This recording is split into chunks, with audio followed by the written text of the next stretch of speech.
大家好. Hello, everybody. This is some of the stuff you're going to see like on Xiaohongshu. And this lady's video is pretty touching. You can read some of the comments here from people in China. But anyway, just listen to this.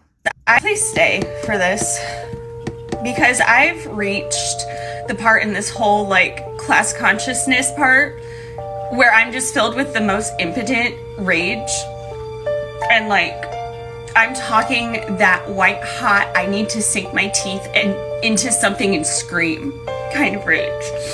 Because what do you mean that it never had to be this hard for us? Like, what do you mean in other countries they don't have to spend 20% of their paycheck on groceries? What do you...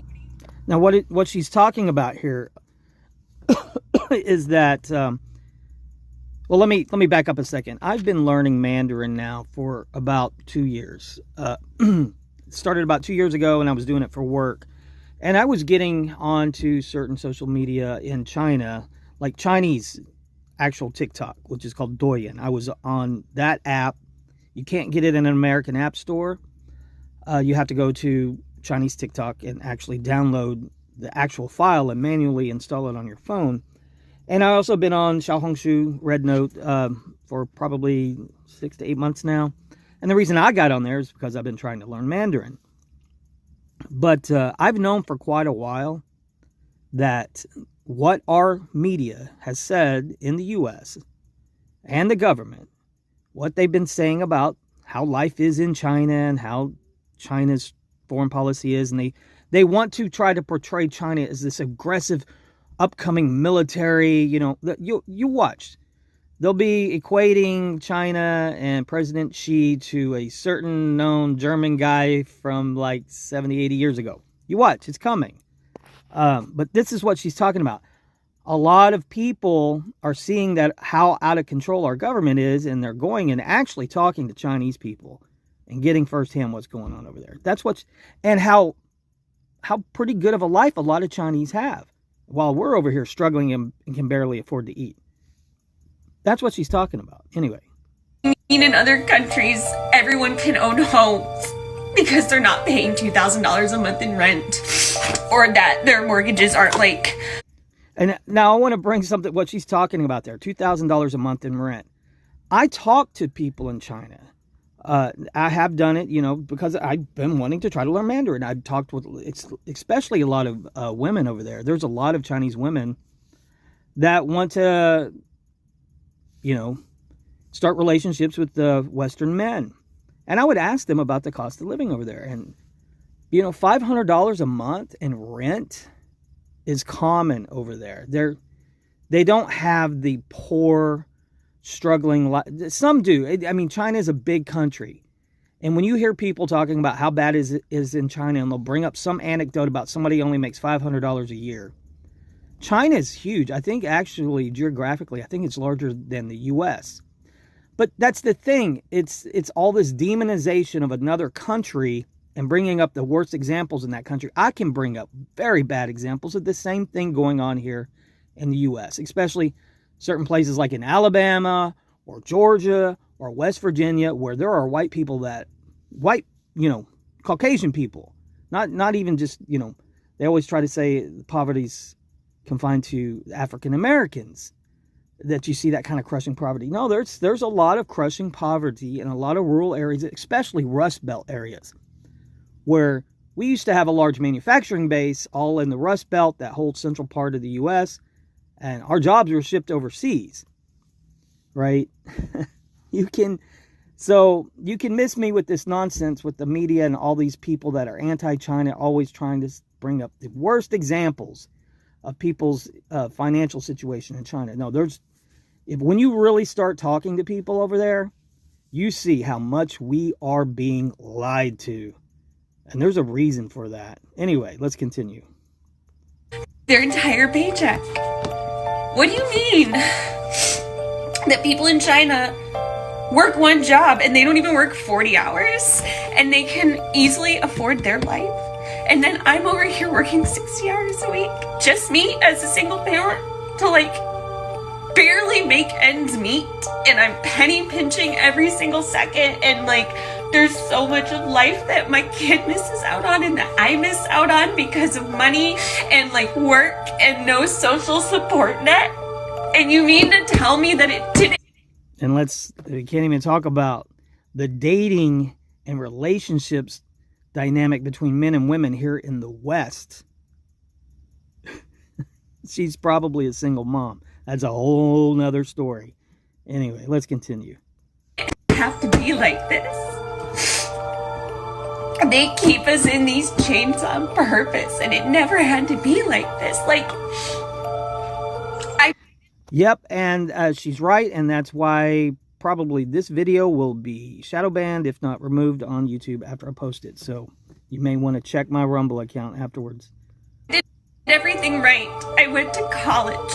I had to drop out of college to take care of my mom when she was sick because, again, no social services, like no safety nets.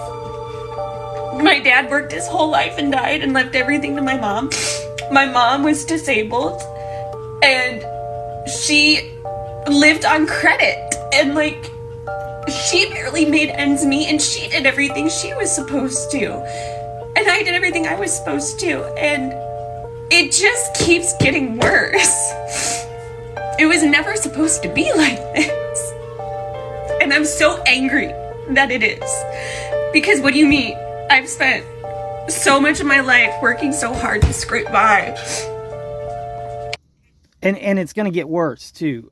You've got the student loan issue that's going on here in the USA. And I've been saying this for I've been thinking this at least 15, 20 years. If you got an education in the U.S. back when, in our parents' generation or our grandparents' generation, if you got a good education, you were pretty much guaranteed you were going to have a stable career. That is no longer the case. Getting an education now is a gamble. And here's a prime example in how I don't like either the Republicans or the Democrats. I think they're just two sides of a corrupt political system. But one thing the Democrats wanted to try to do was to forgive a lot of student loans. Now the Republicans want to bring it back. But I get both sides of the argument. Like these kids, and I still have a ton of student loans. But I got student loans in STEM, and even that's a gamble. I hear a lot of people on the right saying that kids that got student loans, they got them in these useless degrees, and they basically are putting it all on the kids' heads. And I kind of agree with some of that. There was a lot of degrees people got that are just too expensive, and they're not really practical degrees. But like with STEM degrees, science degrees, science, science, technology, engineering, and math degrees, right? That's a gamble now. You've got a ton of computer science kids that got in with computer science degrees, computer engineering degrees, and stuff like that have student loans, and they can't get jobs. I was heavy into the software development sector for a long time. And people that got those kind of specialized degrees, about 10 years ago, you were guaranteed a very well-paying job. Now with the advent of AI is actually writing its own code, and all of the people that are high up in the tech sector are saying within the next 10 years, computer science degrees are going to be obsolete. But these kids that got them actually got this big debt load over their head. What are they supposed to do? Go back to school for another degree? And whatever that degree they might get into, that's going to be a useless degree. That's why I'm saying it's a gamble now. And you cannot discharge student loan debt in bankruptcy. They all want to play hard ass up there in Congress about this issue. And that you'll get to a point, and this is something else, people that say, well, we shouldn't have any student loan forgiveness or retraining or anything like that without some kind of financial support, and put the burden of the gamble on these people, on these kids, and even older people. I went back to college in my 40s, right? And I've actually thought I've got better job opportunities overseas. It's one of the reasons why I started learning Mandarin, because they actually, you know, in a lot of other countries, you can actually still use these degrees, whereas here you may not be able to get a job. I remember during the bug, when the bug was still going on, you know, you can't even say certain words on YouTube, and we're talking about how we're in a free country and we're silencing speech with AI algorithms on some platform like YouTube, where you can't even talk about certain things, but we're going to accuse this country over here, China, of doing exactly that. Get the F out of here, man. It's over. People are waking up to the lies left and right. It's crazy. What's going on now? So much financial uncertainty in people's lives now here in the U.S. and in other Western countries too. But we're always been lied to about what's going on over in China. And we're finding out. People are finding out now that they're talking to Chinese people on the ground through these apps, because it's just blown up in their face. That's what I think is so hilarious. They spy on all of us with these current Western tech platforms like YouTube and Google and Facebook and Meta and all this stuff. They're collecting all our data, but they want to shut down TikTok because they say, well, they're collecting your data too, and it can go to the Chinese government. It's going to our government. You have things like what happened with Elon Musk buying Twitter. Elon Musk gets in there and he starts looking at their internal documents and finds out that the federal government is requesting Twitter to ban and censor certain individuals for their speech. But we're going to say that's what China does. Anyway, let's continue. It never had to be like that. My suffering was at the expense of someone else becoming wealthy because they could. And I am so angry about this. It can't stay like this. It doesn't have to stay like this.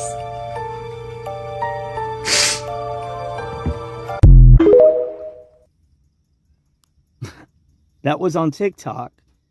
Somebody recorded this, and now it's on Xiaohongshu.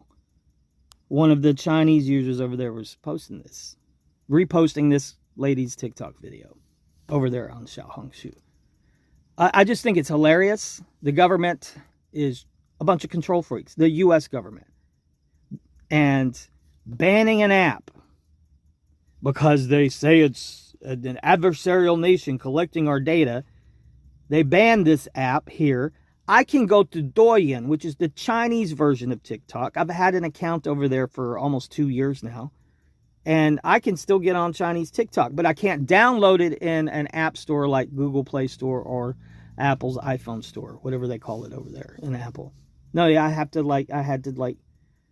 download, this is like a year and a half ago to 2 years ago, download the APK file for Chinese TikTok and put it on my phone. I've had it for like a year and a half. I've had Xiaohongshu for at least 6 months now. You know, so it's just blowing up in their face. And I love it. It's hilarious. Keep it up, federal government. Keep trying to control the flow of information that people see and hear, and it will continue to blow up in their faces. Anyway, that's all I got for now, folks. Take care.